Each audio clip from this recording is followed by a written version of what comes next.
there. And the one question, of course, there are many questions, but is this suspect, the driver, alone in the vehicle? Is there a passenger in the car? Clearly, there's no way for them not to understand that there is a pursuit underway. So they are not stopping. And in your information, I was trying to confirm whether this was northbound or southbound.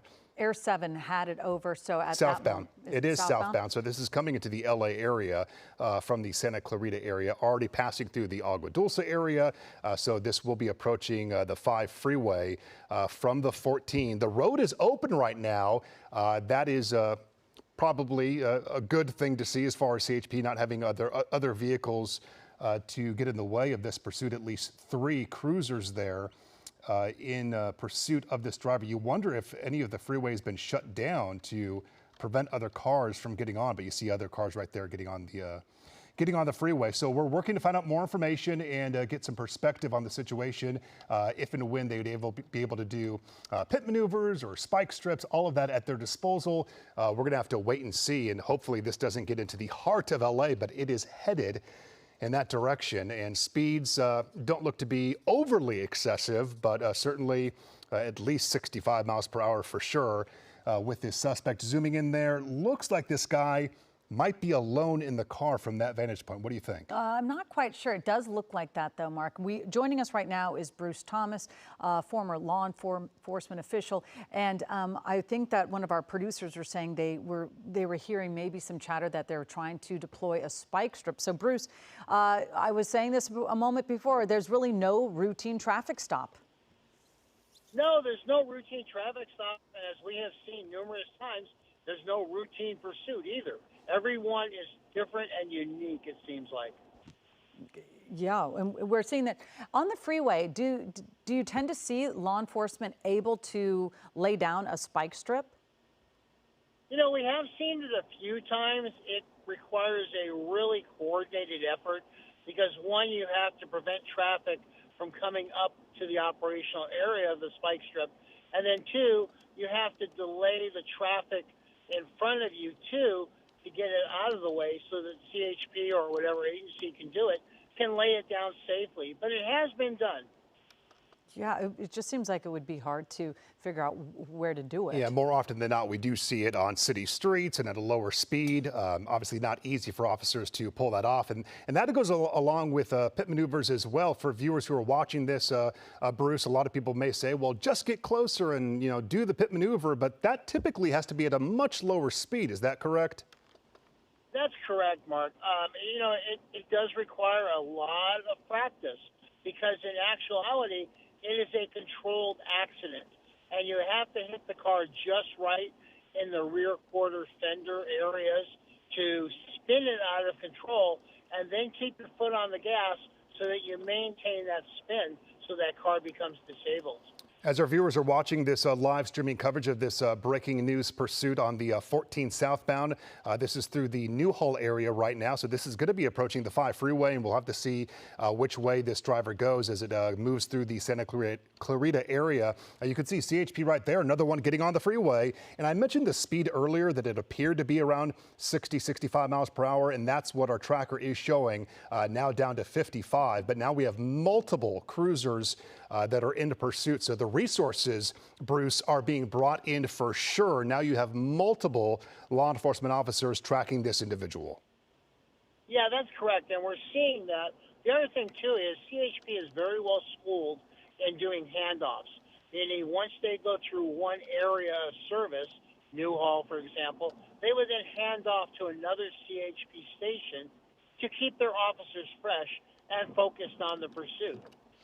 Yeah, and also it is always so interesting to see this because, of course, you're very well versed in this, but the CHP will take, obviously has the jurisdiction over the freeway, but many times we'll see it where the LA County Sheriff's Department or the LAPD, they'll be involved in it as well. So at some point, this driver looks like they want to stay on the freeway, but we don't know if there becomes traffic, if they have a snarl up.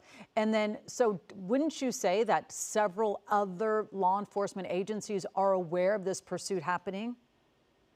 Correct, yes. Through the use of the radio and under mutual aid, they're monitoring the pursuit as it comes into their area and or leaves their area. Their watch commander, their radio center, they're all monitoring this. And if requested by CHP in this case, they will get involved. The other thing, too, is it really matters what we're chasing. Are we chasing just a failure to yield, a stolen car, or is this a grade 1 felony armed and dangerous suspect? Yeah, so many possibilities, as you mentioned, and we were discussing earlier. Nothing is routine when it comes to these pursuits. They can go any way, and so many different factors that come into play in getting this to come to a peaceful resolution. But Bruce, as we watch this driver, there's one thing to notice is that there's nothing erratic about the driving style. So perhaps that's in the favor of law enforcement. 65 miles per hour. It's not overly excessive in terms of the speed. And this driver appears to be staying in the same lane. Nothing erratic, nothing dangerous with the driving style beyond just not stopping. Yeah, that is all a plus for law enforcement because every pursuit that's out there has the ability or can end in a crisis, meaning they did a study years ago, and the third-party traffic collisions due to pursuits were off the charts. So as long as this person stays decent speed, not excessive, stays in the same lane, that is a plus for law enforcement. And can I ask you this? Obviously they're following the car. They're going to run the plate and try to get an idea of who this is, if it is their vehicle. Behind the scenes, does work occur, and Colleen was kind of alluding to this earlier, of trying to get a hold of the individual, get a hold of family members? Is that something that does happen behind the scenes when they see the license plate and try to get an ID on this individual? Yes, they're running the license plate to find out who is the registered owner of the vehicle. Where does that person Oh, spike live? strip. Is there? Yep, right there was a spike strip and they missed. Yep. Sorry to interrupt you there. That's all right. No, I just saw that too, yeah. So again, that's always interesting when you see it on the freeway happen. They found a perfect area because on a freeway, it's not easy. You have a lot of other motorists. And I think it was part of the interchange onto the 5 southbound now. So we were on the 14 south, now to the 5 south, and that driver did miss the spike strip. So we'll have to see if they, Bruce, are able to attempt that again. But that was good to see because we were wondering if they would attempt that on the freeway. So back to your response about trying to get a hold of family members and how that process works, or better yet, to get a hold of the individual while he's driving. Yeah, they'll go to the place of residence that the vehicle is registered to. Contact the parties there. Hi, do you own a so-and-so? Yes, I do. Do you know who's driving it? Well, that's my son. He has maybe some mental issues, or he just got, bad news. So they'll kind of build a workup of that person, and then maybe, hey, can we call them? Everybody has a cell phone. So let's see if we can't talk to this person into giving them up safely with no use of force. Yeah, that's the key thing. They certainly want to be able to resolve this.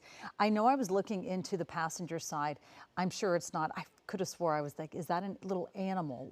I thought the same thing too. It was really hard to tell. It could just be the glare as well. So again, we know that officers they treat each one of these pursuits differently, but it is always interesting, Bruce. You really know this, but when you hear there's no such thing as a routine traffic stop, a failure to yield, it's always interesting to me because it's always these sort of minor traffic infractions that then trigger a pursuit, and then it sometimes leads to something far more serious, the background of the driver. Yeah, a lot of times law enforcement is chasing a stolen vehicle or a warrant or something minor like that. And not to downgrade a stolen vehicle, but we arrest for the highest charge, which is the GTA, the Grand Theft Auto. However, in order to get that charge to stick, you have to conceal the vehicle from the owner. So they're clearly not doing that. So in essence, we're chasing misdemeanor crimes punishable by maybe 1 year in county prison or a fine. Yeah, it just, I mean, it doesn't seem even that sort of facing that type of time behind bars. It just doesn't seem worth it when you see, I'm looking at now, of course, we're going to get a little bit more traffic, but it just doesn't seem worth it. So that's why I'm always curious why someone would take such extreme measures to not get caught. Hey, we just got some new information. CHP now confirming to us some background on how this all started, that this driver actually was pulled over. This did begin with a traffic stop for a cell phone violation. Can you believe that? There was a stop, and then apparently the driver then failed to. Okay, apparently they attempted to stop him for a cell phone violation, but was never pulled over. So that is how this got started. You got to think it started with the cell phone violation, and here we are. About 30 minutes later now on the 5 southbound, passing through the Sylmar area, going to be moving through San Fernando and further south on the 5, which will eventually take us into the Burbank and San Fernando Valley. Gosh, you just hope it comes to an end, because as it gets into the valley, more and more traffic here, Bruce Thomas, on a Friday. No, I think we're Yeah. gonna... Oh, I'm sorry. Go ahead, Colleen. Oh, I think we were hearing something about a spike strip, but I'm still trying to. Oh, we're looking at the video from just moments ago of the spike strip. I thought they were deploying another one of those spike strips. Yeah, so video on the right, live pictures on the left. So the video on the right there, as you saw that moment, if you didn't see it earlier, when they were attempting that spike strip, and they just did not have it far enough over, and he was able to skirt through on the right side, the shoulder of the highway there, the transition from the 14 to the 5. And so he still has all tires, still operating. Okay, and he took his option 405 south. Right. So he was on the 5, now the 405 south, heading down into the LA area through the San Fernando Valley. Yeah, and then I think that this is going to end up taking on definite more traffic. There's no doubt about it. Anybody who knows these roads, they know that the 405 is just one of those, that's where I look at it. Maybe there's not, it must be just what's in the front seat. I was thinking that was a little dog's face, but Yeah. I think it's just might be some kind of glare or what's in the front passenger seat. And Bruce, can I ask you about this when it comes to the spike strip? So now we're on the 405 south, and this is now a long stretch from where he just got on. I say he, let's assume this is a male. We have not confirmed that. But this is a long stretch here, the 405 through the valley, all the way down to the 101. So he's on here unless he decides to get off the freeway. So that being said, when we saw one attempt at the spike strip, what's happening with CHP right now to try to do it again? Are they getting officers in place at various exits and trying to deploy? What kind of process is happening right now behind the scenes with the spike strips? Yeah, they're definitely pre-staging officers further down the pursuit route, in this case the 405 freeway. Whether they're able to do a spike strip or not is going to be difficult. I know there is going to be some major construction on the 405 starting today and going through Monday at 5 a.m., resurfacing. So if they reach that point, traffic's going to be very, very heavy. And I can tell you on the Ventura Freeway heading east through Burbank right now, traffic is extremely heavy. So they'll run into that issue. Yeah, and again, there's so many variables. It is interesting. It was obviously they probably had their cell phone to their ear, which then again, these are all very minor infractions. Bruce, I mean, doesn't it seem interesting? I wasn't even thinking that police tend to try to pull people over for having, using their cell phone. I rarely see anyone using their cell phone, so that's interesting as well. Wouldn't you say that they wanted to pull this person over for a cell phone violation? Yeah, it is a vehicle code violation, and it has, at times during the year, law enforcement agencies have stepped up enforcement on that. But all you have is a minor traffic violation, which leads me to believe the driver has some warrants for their arrest and or is wanted for something else. Yeah, that makes sense, that this person has something else going on that they're running from, right? Because someone in their right mind, it's like, yeah, that's not the way you want to begin your Friday, but you pull over and you pay your fine and you move on. So clearly something else is going on with this individual getting off the freeway. At North Hills. They are right on him. Nordoff, right, you can see it right there. That's why the Sky Map 7 is so fantastic. So, but you can see there is some congestion there, so it'll be interesting to see what this driver decides to do. And interesting, Colleen, to get off the freeway when the freeway was moving. I mean, it was not slow whatsoever, certainly getting into a little bit of traffic, but now you're getting off the freeway and you're coming to a standstill. You're at a stop right now, and CHP right behind him. The officer right behind has the door open, no doubt. They're communicating with this driver. Bruce, what are they saying in this instance? They're giving very specific commands. Shut the engine off. maybe throw the keys to outside the vehicle through the doorway. Get out of the vehicle, exit with your hands up. And when they're right behind that driver, they're using their loudspeaker. There's no question that driver, they could hear those commands. Oh yeah, there's no question about it. That driver is hearing those commands. Whether they comply is a whole other conversation. And what do you know about CHP? I know every agency is different. Are you up to date on, are these officers, do they have partners in the car? Are they traveling solo? Most of CHP travels solo, like the sheriff's department. However, they do have 2 man or 2 women units, and they're out there. And so they'll primarily use those to take the suspect into custody. Walk us through the mindset right now. You see this car stopped. You think people are at home watching and saying, okay, we'll just pull up, block this person in. Why do they not do that? They don't do that because the person may be armed, even though it's not a wanted, armed suspect. You never want to put yourself in a crossfire or in the danger zone, as they say. So in this case, they're going to sit back behind the vehicle and control the traffic stop. Yeah, I'm wondering if a lot of people are watching this, and many times we see all the looky-loos come out and then take video, and then of course that also police have to put that in consideration. But it looks like this driver is looks like they are sort of minding the rules of the road, as one would say, because it doesn't look like they've been driving at any really excessive speeds.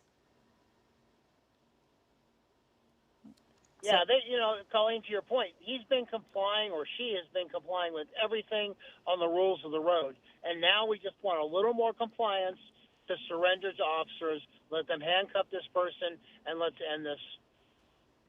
Yeah, our map here showing that this is the North Hills area. If this individual turned right, I think it would be kind of going further into like the Northridge area. The one concern of many as you watch this, Bruce, is that you were on the freeway. Getting off the freeway is the added factor of pedestrians. For law enforcement, how does that change their tactic? How does that change their approach? Once you get on a surface street, there's so many other factors. As we've seen, elevated speeds can cause problems. You have pedestrians that maybe are out walking with earbuds on, not paying attention, not hearing the sirens, not seeing the lights of the patrol car, and just step into the street. You also have school maybe ending early for some classes, and so it just becomes a problem with a multitude of pedestrians and or vehicle traffic. Yeah, and thank goodness that I mentioned earlier that it's not erratic. You see pedestrians right there, onlookers kind of taking a step back by that Yum Yum Donuts here at Nordhoff and Woodley in the North Hills area. Bruce, I want to ask you the posture of this driver, the fact that they are coming to stops at stop signs and intersections. They're not blowing through these intersections, thank goodness. Yeah, that's a good thing for law enforcement. Obviously any pursuit is not a good thing, but in this case, he is obeying, or she is obeying, the rules of the road. So the safety part of the pursuit continues, meaning we're stopping at stop signs. We may even be yielding to pedestrians or other vehicles which are not paying attention. So that's a good thing. It's a plus. Yeah, and I don't even know if if they've stopped because they want to stop, or if they've stopped because of the signal being a red light. That's a good point, because everyone's stopped. Everyone is stopped right now. Obviously, when you see all the law enforcement, and you hear, that the lights and the sirens. I don't really see oh yeah, I do see the lights. Everyone kind of has to stop, but nobody really knows what to do next. Yeah. I look at this and I think, is this person going to drive? What do you think's going on right now with law enforcement, Bruce? Do you think they're trying to reposition other law enforcement to get to this intersection because they see maybe there is a barricade situation about to happen? Well, to your point, one of the things, too, when you're on surface streets, CHP is not familiar with the area, so they definitely requested LAPD to be in that area, who is familiar with the streets, the alleys, the nuances of that geographic area. So will CHP hand it over to LAPD? Probably not in this case, but it does, lend itself to, let's get some additional resources in that area. That's good perspective. One thing I can tell you, we saw it right there out of the left driver's side window. The individual did have a hand or hands outside of the car. So the window is down. I saw hands coming out. They are communicating with this person. We also have confirmed that this is one person, a solo occupant of this silver Toyota Corolla. So no one else in the car. This is one guy they're trying to get a hold of. We can obviously hear something's going on in your background, but Bruce, we're seeing the person open the door right now too. So it does look like they are complying with the officer's command. So we're hoping to see this come to a very peaceful end. And again, we do know, we were saying we didn't know how many people were in the car, but there is just one that has been confirmed. And you wonder, are those keys that he or she threw out? Let's take a look here at the individual. Maybe they are often asked to throw out the keys, get your hands up. Looks like they're wearing a face mask. It looks like a guy, male suspect. Again, failed to stop for a cell phone violation, and it's led to this more than 30 minutes later from the 14 freeway through the Santa Clarita area into the San Fernando Valley, currently in North Hills, Nordoff, and Woodley. And this guy, thank goodness, no one else involved or injured, coming to an end, hands up, backing up. He will soon be in custody. But Bruce, it's not over till it's over. They got to get this guy in handcuffs. You know, and that's where the terminus of the pursuit, this is where the level gets heightened. You have and lethal weaponry at the ready in case this does turn south. We don't believe it's going to, but nothing is over until the suspect finally is handcuffed and that code 4 goes out.